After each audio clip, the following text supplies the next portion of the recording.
The way you understand others shapes every relationship you have. When you miss the signs people give, you miss chances to connect and grow. Social intelligence means paying close attention to how people feel and what they really want to say. It helps you respond in ways that build trust and respect. Today, we will discuss how to master the skill of reading people's emotions and reacting with care and confidence. You will learn how to notice small clues in body language and tone that reveal true feelings. This is about becoming aware of yourself and others so you can handle any conversation with ease. If you're ready to improve your social skills and become a master at reading and responding to people, then let's dive in. Number 1. Observe body language to understand unspoken emotions fast. Most people walk through life completely unaware of the energy in the room, unaware of the silent messages people are sending every moment. They miss cues. They misunderstand intentions, and because of that, they find themselves confused, disconnected, and often feeling left out or misjudged. They'll say, "I don't know what went wrong," or "I thought everything was fine," but things weren't fine. They just weren't paying attention. You see, people speak even when their mouths are closed, and if you're not picking up on that, you're not truly listening. That's why social intelligence begins long before you speak. It starts with learning to observe, really observe what people's bodies are telling you. Think about this. Have you ever walked into a room and felt like something was off? Nobody said a word, but the tension was heavy. The way someone glanced down, crossed their arms, shifted their weight, or avoided eye contact, it all meant something. That discomfort you felt wasn't imaginary. It was your instincts picking up signals your conscious mind hadn't fully processed yet. The body speaks, and it never lies. Words can be manipulated, but the body is raw truth. Now, this isn't about staring people down or trying to read every twitch like it's a mystery novel. It's about being present. When someone is speaking to you, don't just listen to the words, watch how they sit. Look at their hands. Are their feet pointed toward the door? That might mean they want out of the conversation. Are their arms crossed while you're opening up to them? They could be guarding themselves. Are they leaning in? Maybe they're genuinely interested. Every small gesture carries a message, and those messages stack up. Here's what people get wrong. They think body language is about memorizing signs like a checklist. That's not it. It's about patterns. It's about context. You don't need to become a human lie detector. You just need to pay more attention than most people do. Social intelligence is about awareness, not judgment. Awareness. Most folks are too wrapped up in their own thoughts to notice what's right in front of them. They're rehearsing what they want to say next, checking their phones, or wondering if they sounded smart in the last sentence. All the while, the other person's body is screaming something they're too distracted to hear. If you want to master human interaction, you've got to train yourself to step out of your head and into the moment. When someone is nervous, it shows. They'll fidget, touch their face, bounce their leg. If they're uncomfortable, they might turn their bodies slightly away, tighten their shoulders, or keep their hands hidden. If someone is confident, their posture reflects it: open chest, steady movements, relaxed arms. And here's the key: don't just notice these things. Let them guide your response. If you see tension, maybe it's time to slow down. If someone seems closed off, maybe ask a softer question. If they lean in and make eye contact, that's your cue to keep going. This kind of observation creates connection. It shows that you see people, not just hear them, but really see them. And that makes people feel safe. When people feel seen, they open up, they trust, they engage. And now, the quality of your conversation shifts. You're not just talking anymore, you're connecting. This skill can't be built overnight. You've got to practice. Start with the people you see every day. Watch them, not to analyze, but to understand. Watch how their expressions change when they're excited. Notice what their body does when they're uncomfortable. Do they touch their neck? Do they avoid looking you in the eye? What happens when you ask a sensitive question? This is how you train your awareness. And don't ignore your own body. People are reading you too. If you're slouched over, they assume you're not confident. If you keep checking the time, they think you're in a rush. If you avoid eye contact, they feel you're not being honest. Your body is part of the conversation, even when you're silent. So carry yourself with intention. Show people you're present, that you care, and that you're grounded. There's power in being the person who notices what others overlook. In a world full of noise, the ability to understand silent signals is a rare advantage. It makes you the kind of person others feel good around, even if they can't explain why. It builds trust. It creates rapport. And over time, it turns you into a person of influence, not because you talk a lot, but because you notice more than most. We live in a fast world. People are busy. Attention is thin. But there's something magnetic about someone who gives full presence. Someone who listens with their eyes, not just their ears. When you give that kind of presence, it's felt, it's respected, and it's remembered. You don't need to be loud to be powerful. You just need to be tuned in. When you can walk into a room and read what's not being said, you make better decisions. You respond more wisely. You avoid stepping on emotional landmines. You pick up on what people need, what they fear, and what they're hiding. That makes you valuable not just socially, but in business, in leadership, in life. Social intelligence is one of the greatest tools you can carry with you. It's not about being clever. It's about being human. The more you observe, the more you understand. And the more you understand, the more you can lead with compassion, with clarity, and with strength. Start noticing today. When someone walks into a room, don't just glance at them, watch them. When they sit down, notice how they do it. Are they relaxed? Are they tense? When they speak, does their face match their words?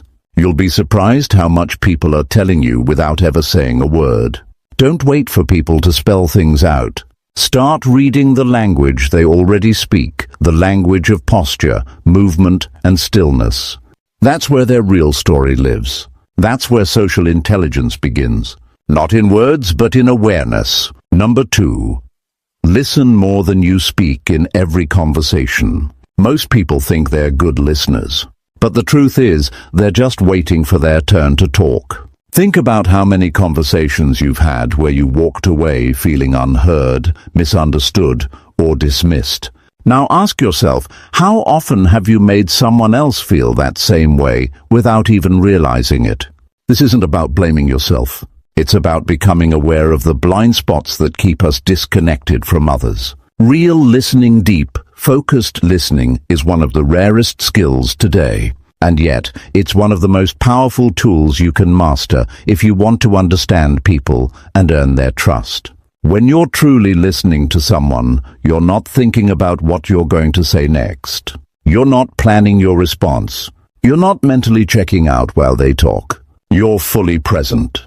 You're in it with them. You're watching their face, hearing their words, catching the small changes in their tone. You're not interrupting. You're not finishing their sentences. You're just listening. People don't open up when they feel judged or rushed. They open up when they feel understood. And understanding doesn't come from clever words. It comes from focused attention. One of the reasons people fail at relationships, personal, professional, or otherwise, is because they talk too much and listen too little. They want to impress. They want to share their opinion. They want to be right. And in doing all that, they forget to make the other person feel heard. You see, when you talk too much, you push people away. But when you listen, you invite them in. That's how trust begins. That's how connection grows. And when someone feels heard by you, they associate your presence with safety. That changes everything. Most people think being a good communicator means knowing what to say. But often it's knowing when not to speak that makes the biggest difference. Sometimes silence speaks louder than words. Sometimes the most powerful thing you can do is look someone in the eye, stay quiet, and really let them speak. Without interruption, without advice, without the need to jump in. In every conversation, ask yourself this: am I listening to understand, or am I just waiting to reply? That one question can transform how you interact with people forever. And the more you train yourself to be present, the more you'll begin to hear what people are really saying, not just in their words, but in the pauses between them, in the hesitations, in the places they soften or harden their voice. All of that is information, but you'll only catch it if you're quiet enough to notice. People often open up in layers.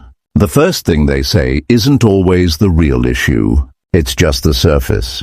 If you interrupt them too early, you miss the real message. But if you stay patient, keep your energy grounded, and listen without judgment, they'll go deeper. They'll start to reveal more. And that's where the truth lives. That's where the emotion is. That's where the real connection begins. There's a kind of power that comes from restraint. When you give someone space to talk, you're giving them a gift. You're saying, "You matter. I'm here with you." And most people never hear that from anyone. That's why when someone truly listens to you, you remember it. It stands out. It leaves an impression.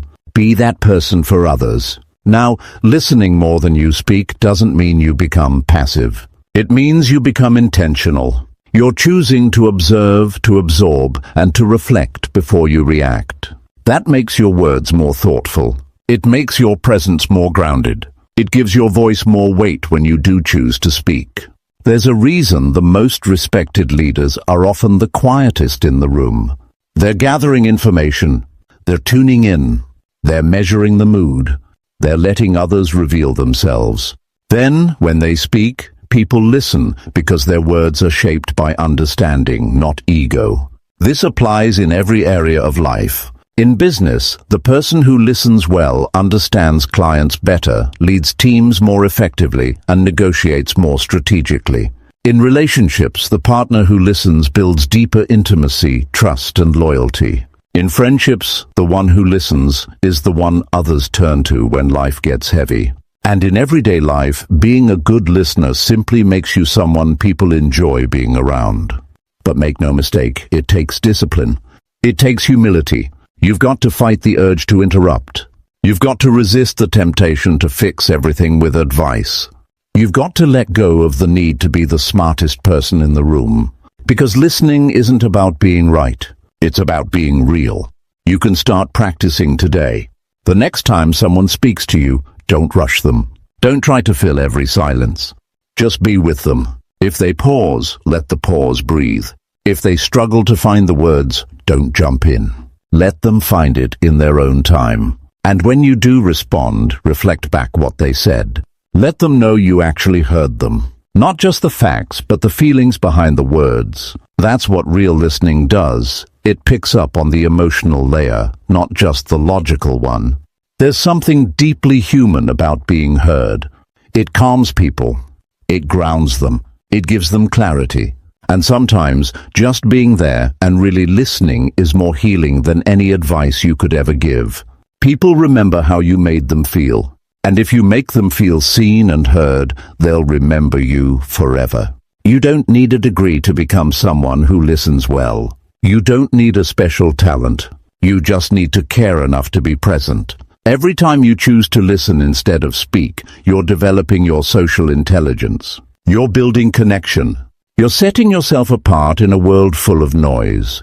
The truth is, most people talk too much because they're afraid of silence. But silence isn't the enemy. Silence is where real understanding grows. And when you embrace that, you stop rushing conversations. You stop trying to control them. And you start experiencing people on a deeper level. Be the person who listens, really listens. Not just because it makes others feel good, but because it sharpens you. It gives you insight. It helps you understand motivations, fears, and desires. And when you understand people, you can lead them, help them, and inspire them more effectively. Don't underestimate the impact of simply being quiet, being present, and being open. In a world that's always talking, being the one who listens is a rare and powerful choice. Make that choice daily. And watch how people begin to open up, connect, and respond to you in ways they never did before. Number 3, match people's energy to build instant connection. It's a reality that many people feel awkward or disconnected when they talk to someone new. They try too hard to impress or end up coming across cold and distant. That disconnect often happens because they're out of sync with the other person's energy. Every person carries a certain rhythm, the way they move, talk, breathe, and express themselves. When you fail to notice or adjust to that rhythm, communication stalls. People feel misunderstood, tense, or just plain uncomfortable. Building connection instantly isn't about dazzling with words. It's about tuning in and matching the energy someone brings into the conversation. Imagine walking into a room full of people you don't know. You want to make a good impression, but you're nervous. You're excited, but you're also cautious. Now, look around and notice the energy in the room. Some people are relaxed and calm. Others are lively and animated. If you approach someone with your energy way off theirs, say, your high energy, and their low energy, you'll feel out of sync. The conversation becomes awkward, forced, or one-sided. That's why learning to match energy is so important. It bridges the gap between strangers and turns strangers into friends quickly. Matching energy doesn't mean you become a copycat or lose your authenticity. It means you become adaptable. You adjust